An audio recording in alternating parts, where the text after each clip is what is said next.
Hi, I'm Lisa Shore, and I work at the Johnson Space Center as a extravehicular activities officer, better known as a spacewalk officer. Today I'm going to tell you a little bit about myself, and then tell you what it takes to train a crew to go up into the space station to do a spacewalk, and have some pictures along the way to show you what our training is like and what uh, how that compares to the actual spacewalk. So for myself, um, I've been down working at the Johnson Space Center for about 25 years. When I was a little kid, the Apollo program was going, and that just got me really excited about space. I wanted to be an astronaut. And as I got a little older in high school, the shuttle started launching. And right about the time I was getting into college, uh, I think it was the second space shuttle launch when I started school, and that just got me really excited. So I went to the University of Michigan and majored in aerospace engineering. And lucky enough, when I graduated school, I got a job right away working for the space shuttle. We're with the space shuttle program, designing launch windows, which really doesn't have anything to do with the windows on the shuttle, but it was actually the period of time that you could launch the shuttle and get to the place in space that you wanted to be. And I did that for a few years, and I had seen the people working in mission control, and I thought that might be a really neat thing to do. So uh, I got into a group called the FIDOs, the Flight Dynamic Officers group, and ended up working there for about 10 years. And what I did as a FIDO, I started out making sure that whenever the space shuttle went up into space, it was at the correct place to deploy satellites or rendezvous with a satellite, whatever it was we needed to do. And then I wanted a little bit more excitement, so I thought ascent entry might be the way to go. So I started doing shuttle entries, where you helped actually guide the shuttle down to the landing site, and finally progressed on to become an ascent FIDO. I was actually the only woman ever to achieve that certification, but it was really neat. So you were responsible for anything happened when the shuttle launched for the first 8.5 minutes when the main engines were on. If the main engine were to go out, or if there was any kind of a fuel problem, then it was my job to figure out where the shuttle needed to go, if it could continue up into space or it had to abort to back to maybe the landing site or over to Africa. Uh, After that, I just ready for a new challenge and thought, what would the next most exciting thing that I could think of in the space program be? And I thought spacewalks were it. So again, I was lucky enough to be accepted into the spacewalk group, and since that time, I've been there about 10 years and have achieved a spacewalk officer certification and done a number of spacewalks. I was the lead for STS-132, which launched about a year ago. We accomplished 3 very successful EVAs on that mission. Just most recently, I sat console for the Russian EVA that just took place on the space station, and that was also, each EVA is its own unique challenge. So it's a very rewarding job, and I'm lucky enough as an EVA officer, we get to train the crew as well as work in the mission control for the EVAs themselves. So what do you have to do a spacewalk? Well, the first thing is obviously you need your spacesuit. So what we do is the crews have to go through a lot of measurements taken to make sure the spacesuit fits them just right. You don't want to have any you know, misfitting spacesuits while you're out there. Your gloves have to fit just right. You don't want to have any pain while you're outside, because you're in that spacesuit for about 8 or 9 hours anytime you have to take a spacewalk. So here's a picture of uh, actually the fit check that I went through. Is obviously as a spacewalk officer, it's important that I understand what it's like to be in a spacesuit. So this is my fit check, and we can size the spacesuit for pretty much anybody from about 5 foot tall up to over 6 feet tall. The U.S. design of the spacesuit is very flexible. We can put different size arms, legs, waists in there um, to tailor it to each person. So the fit is very, very important. Uh, and then you would say, so what's the next most important thing is, so once you've got your spacesuit, which is like your very own little personal spacecraft outside, we've got to teach the crews, how to be effectively working that. In no place in space are the laws of physics more on display. Every action really does have an equal and opposite reaction. And that's very, very important, especially like when you're using our power tool, which is really just kind of a fancy bolt driver, you could call it. And here's a picture of a facility we call Pogo. But basically what we do is suspend the crew members in a harness. It's actually a hang gliding harness. And what I'm doing there is I'm suspended over a series of bolts, and I have our fancy power tool. And what you have to try and do is break torque on those bolts and then re-torque them down and learn how to counteract the force by holding on with your other hand so that the bolt spins, not you. Because I guarantee you, if you didn't brace yourself, you'd be going around in circles, not the bolt. So that's one of the facilities we use for our training. We use a number of different kinds of facilities. That's the Pogo is just one.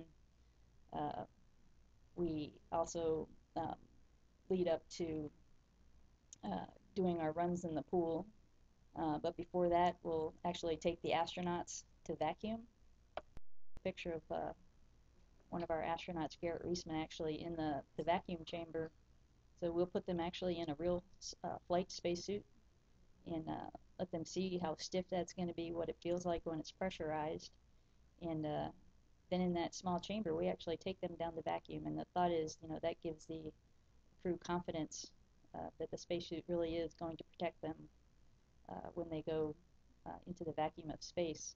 One of the neat experiments we do when we put the crew in there and we're actually pumping all of the air out of that chamber is we put a little tray of water in there with them. And as the vacuum chamber goes to very close to well, it's not a perfect vacuum, but as it gets closer to vacuum, the triple point of water causes that water to start to boil and freeze at the same time. And the crew can actually sit there and watch that water kind of turn into popcorn ice. And it just makes them really happy to be inside their spacesuit, so that's not happening to them also. So that's just another one of the facilities, and we actually lead the crew through that training in the vacuum chambers. Our most useful facility that we use for the training the crews for the EVAs is the NBL, the Neutral Buoyancy Lab, which is a giant swimming pool. It's 200 feet long by 100 feet wide by 40 feet deep. So a very large pool. And inside that pool, we have a mock-up of the space station. We used to have a mock-up of the shuttle in there. We're actually in the process of taking that out. And then the crew can actually get in there inside their spacesuits and practice, we call it translating, moving around the space station using their hands and performing different types of activities that they would typically do if we ever asked them to go outside, either for a planned spacewalk or if we ever needed to do a contingency spacewalk, as we did a little over a year ago to fix a pump outside the space station. So here's a picture actually, again, as part of my training. I really do love my job. I get to get into the spacesuit and get in the pool to see what that feels like. And my head's really not that little. That's because of the bubble of the spacesuit. I have just a little bitty head and a giant body there. But you can see that the suit is very bulky. It takes a lot of physical strength and a lot of stamina to make it through a 6 to 7 hour spacewalk that we ask the astronauts to do during any typical spacewalk that we do off the space station. And you can see on the suit there I have a lot of tools attached to the front. I've got lights and a camera on the helmet up there. And outfitting the crews like that in the NBL really gives them a chance to learn how to use and manipulate that spacesuit in a very space-like environment. I mean, you're still in the pool on Earth, so you still have gravity acting on you within the suit, but what we do is weigh the crew out. That's why it's called neutral buoyancy. So basically we put weights on the spacesuit so that if you were just to leave them be in the pool, they would not rise to the surface or sink to the bottom. They just kind of are suspended in the middle, just very much like it is if you are in space. And you still have a little bit of drag when you move around, water resistance. But if you move very slowly, it is very much like being in space, and they can move in 6 dimensions and really get a feel for what it's like to do a spacewalk. So that's one of our most useful training tools as we're taking the crew through their training. One of the other ways that we can train that it actually does put the crew in the zero gravity environment is going on what we call the Weightless Wonder airplane, better known as the Vomit Comet. And I'm sure you can all figure out why it's called the Vomit Comet. And it's not really part of our routine training, but if there's ever a new piece of equipment that we want to test to see if it's really going to be effective in zero gravity, or just something, a lot of times there's a lot of student programs where students can sign up to design their own experiment and see if it works in zero G. They'll go up in the Vomit Comet. So here's a picture of, we were designing a backpack that we thought we might use for repair of the space shuttle tiles. And you can see the astronaut is in their spacesuit there, and we're actually in the middle of one of the parabolas on the trip on the Vomit Comet. And the way that works is the plane flies out over the Gulf of Mexico and does about 40 parabolas. And at the top of each parabola, so basically the plane goes into a 45-degree climb and then starts to come back down into a 45-degree dive. And at the top of that parabola, you're weightless. So you get 20 to 30 seconds of actual weightlessness. So this picture is during that portion of the flight. You can see the crew members floating up off the ground. There's a backpack that we were testing is floating up in the air. And during this test in particular, we were trying to see how quickly the crew member could shed that backpack in an emergency. It's not all work up there. I mean, the job is a lot of fun. This is me in the midst of one of the passes that I wasn't assigned as the prime trainers, and it was really a lot of fun to see what it was like to float and things like that. Crews in space also like to have fun. Here's a picture of one of our spacesuits, actually up on the International Space Station. Crews really like to take spacewalks. They like to protect their spacesuits. They like to take pictures with their spacesuits, and this one is just a picture of a spacesuit, nobody in it, just kind of lounging in the node in the space station. So that's basically most of the, oops, pushed the wrong button there, sorry about that. So that's basically most of the facilities that we use to train a crew. So once we know that a crew is assigned and we actually want to go plan to do an EVA, they'll go through all of that training and they'll specifically learn the tasks that they're going to do. And I've got some pictures here to show you for the STS-135. Oop, there's Sandy Magnus and myself in one of the chamber runs. Click the wrong button again. Here's a picture of during the 132 training. So you can see we're in the NBL in the giant pool, and the big boom here in the middle is a picture of the space-to-ground antenna that we were going to install onto the space station. And you can see the crews working to install that antenna together. And then here's a picture of the actual spacewalk. And you can see it's very much the same. So by the time the crews get up into space, they're very comfortable with the work environments. We put a lot of detail into the mock-ups that we use in the pool. And numerous crews have commented while they're outside doing their spacewalk, hey, it's just like being in the pool. I know where I am. I feel comfortable and all that sort of thing. There's another picture during our STS-132 training where we're actually installing that antenna onto the big boom on top of the space station. And then again, here's the picture from the actual spacewalk. So like I said, the NBL is basically our most effective training tool to get the crews comfortable with doing the spacewalk.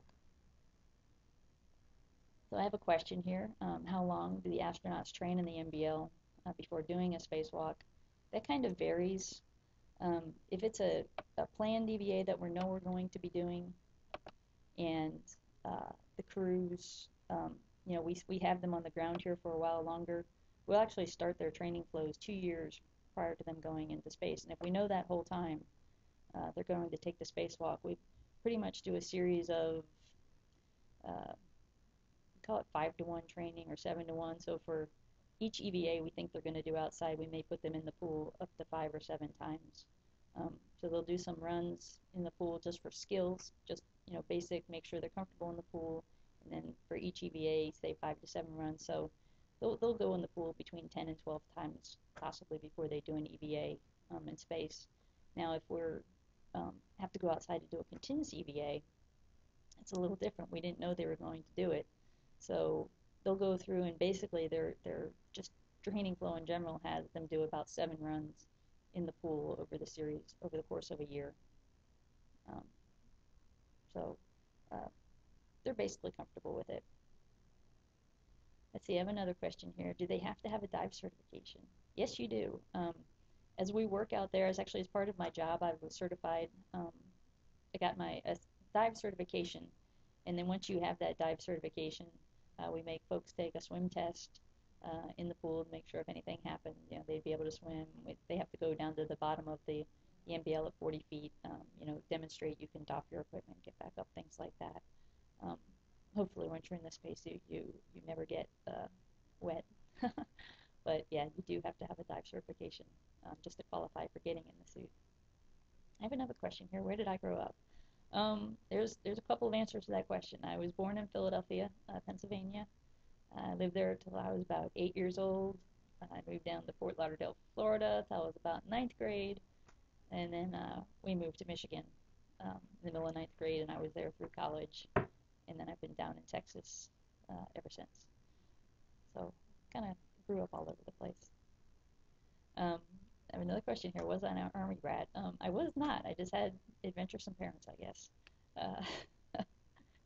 I can't say that there was a lot of reasons we moved around, but job and family were the main drivers. So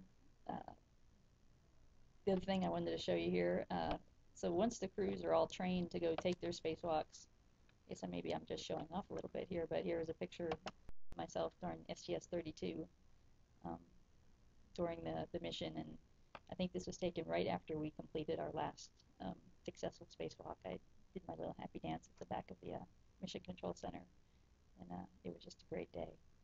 Very big feeling of accomplishment. It's a very lot of hard work to get to the point where you can do a spacewalk.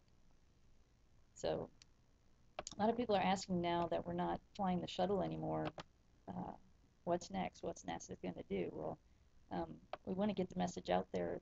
The human spaceflight program is still alive and well. We have a huge, beautiful space station up there with 6 astronauts usually living aboard at any one time. And we're very much still working hard to support that program.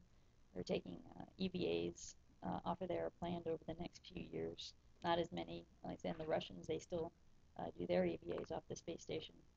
But we're looking forward to the next step, and that's to get out of low Earth orbit. So we're looking towards missions, to near Earth, asteroids, possibly Mars, possibly the Moon. I guess nobody really has a really good feeling for what the next thing is, but the one thing we do know is that we're going to need a spacesuit, and we would like it to be a flexible spacesuit so that you could use it in zero gravity, or you could use it on the surface of a planet like Mars or on the Moon. And there is some different challenges for that, but here's a picture of one of the concepts of the new suits that is possibly in development. My group is involved in an activity right now called Desert Rats, where basically, this is a picture from that, I believe, where we go out to Arizona and simulate being on the surface of a body other than Earth. And the crew actually will live in a habitat and take spacewalks during those missions. So the thought is to, if you're going to be on the surface of another celestial body, that you're going to want to be able to move around. And our current spacesuit's really not that great for walking. So the one you see pictured here hopefully would make that easier. And they're also testing concepts. As you can see here, this is a real picture of 2 of the spacesuited figures driving around, and one of the concepts of what a buggy might look like for the Moon or Mars. So a lot of exciting work to be done. We're trying to improve the design of the next generation spacesuit so that it's not dependent on launches from Earth for its CO2 scrubbing capabilities or for water that needs to come up. So a lot of work to be done there, and really hoping that we get a chance to see if those concepts are going to work. Oh, I have some more questions here. Are the current spacewalks going to be led by Russians?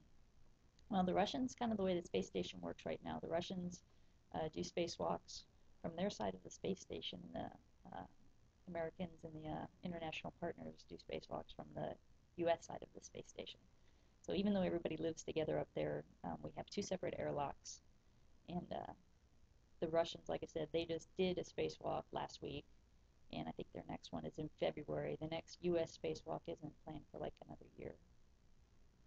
So there will be both U.S. and Russian spacewalks. That's another question.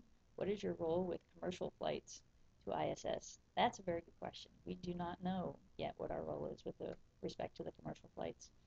We hope it's going to be that the commercial flights will provide the way for the astronauts to get up to the space station, and then we would control the missions, possibly from mission control, the way we always have, and everything will work similar to the way it does now, but that really hasn't been defined for us yet. One more question. Do we need to stop on the moon before going to Mars? That's another really good question. And I suppose if you asked 5 different people here at NASA, you'd probably get 5 different answers. Some people think it's really smart that we should go to the moon first, learn what it's like to live on the surface of another celestial body, that's a little bit closer to Earth, that where if something went wrong, we might be able to, help out before going on to Mars. But it's not necessarily true that you have to go to the moon first. We could go straight to Mars if we can make sure that we get the habitats landed in the same place. I mean, the challenges are huge. You can think about if you're going to send your, think of it as an RV. You're going to send your RV to Mars, and you send it up ahead of the astronauts, and you land the RV on Mars, and then you send the astronauts afterwards. If the astronauts don't land near the RV, you've got a problem. And that's just one of the multitude of challenges that face us if we're going to actually pull off a mission to Mars, which I believe we will. We just need to, put our resources and our go get it attitude and spirit towards it. So that's all I had for today. Oh, we have another question here. Did you excel in math and science in high school? I actually did. I can't say I'd liked math. I mean, I understood it. It wasn't super easy for me, but I could get through it. But I loved science. Didn't like biology so much, but physics, all the other sciences, I just thought that was really neat. Actually, if I didn't want to be an astronaut, I thought about being a geologist or an archaeologist. But yeah, I would encourage any kid going to school. It doesn't matter so much what you do. Everybody working at NASA is not a genius. We all are passionate about what we do. We're all smart, but we're not geniuses. But when you put a lot of smart people together, it's amazing what you can come up with as a team. And I'm impressed every day by the people I work with. They're just, it's just exciting to come to work and be around that caliber of people every day.